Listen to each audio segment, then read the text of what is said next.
Hey, what's going on, gearheads, and welcome to Gear Cafe. Today we are finally swapping out the brakes on our 2001 Ford Explorer. It entails ripping out the old rotors and putting new pads in as well. I know you guys are gonna like it.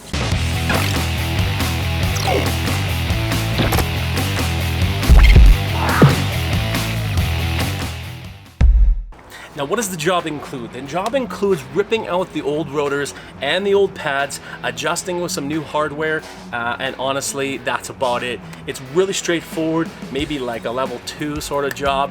The hardest part is just gonna be getting into it and ripping everything out. The new stuff goes in really smoothly, and it should be a piece of cake.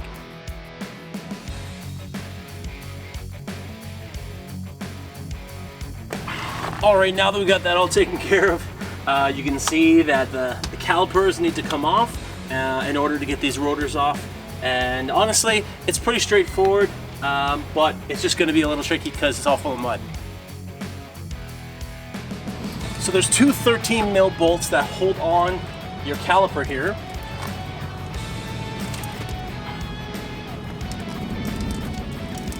After that, you should be able to just give it a wiggle and it should come off.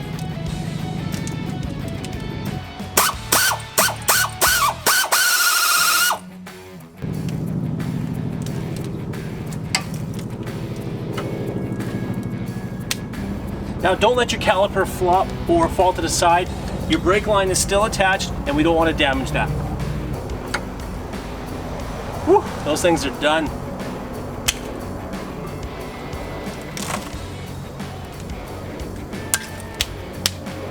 After that, you have some anti-squeak sort of little shims that go on the side of the caliper. It helps kind of to allow the brake pad to kind of float into place. So basically, when you get new brake pads, it comes with new pieces. Now you've got a 15 mil to take off the bracket for the caliper. Whew, those were tight.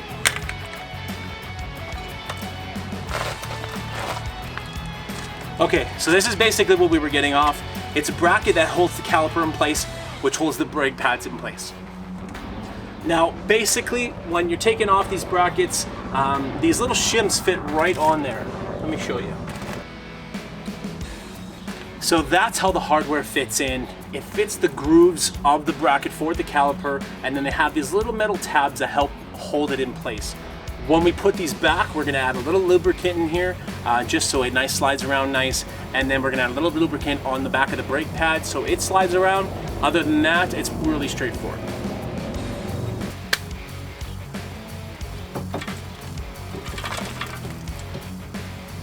As for the rotor,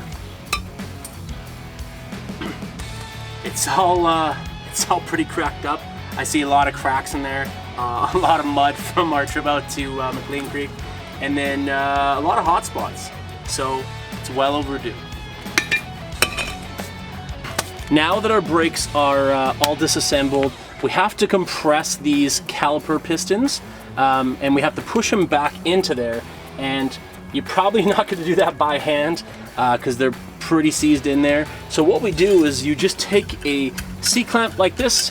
We're going to put the piece on the inside, clamp it on the outside, and we're going to slowly press it in.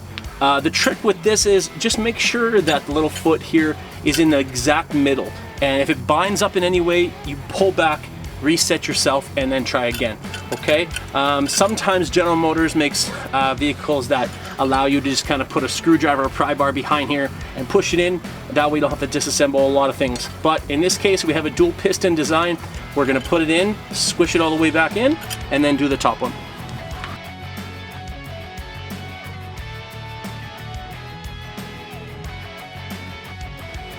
So the caliper shouldn't actually leak or anything. It has a dust boot around the edge as well as it has a seal on the inside.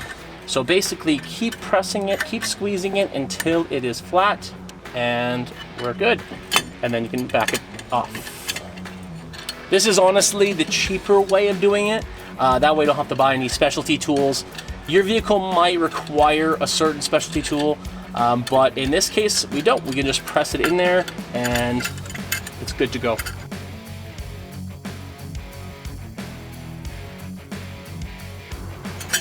So that's literally the trick.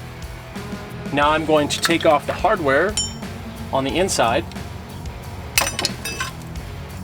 This little clip here gets replaced by a nice shiny one.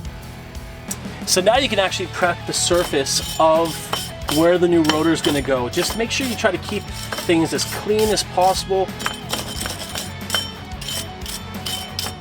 There's a reason why there's a brake clean.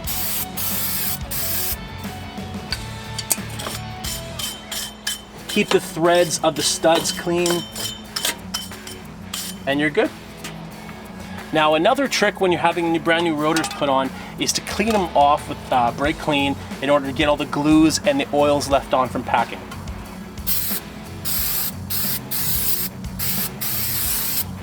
And then they can fit right on. Now we can put this bracket back on, and that'll allow us to put the brake pads in. Now there's what's called as brake lubricant. Basically what this is used for is to put in the corner of the pads as well as on the back of the pads, because what's going to happen is every time it rubs, you know, it's going to scratch up, and you want this to live as long as possible. Then you can do one per side, fitting one corner in and then fitting the other corner in.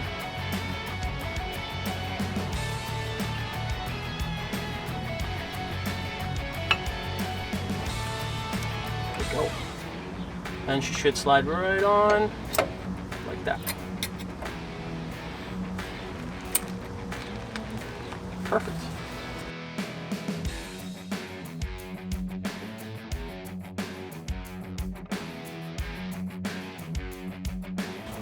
All right, gearheads, well, that's basically how to change your brake rotors and your pads on a 2001 Ford Explorer Limited 4-wheel drive.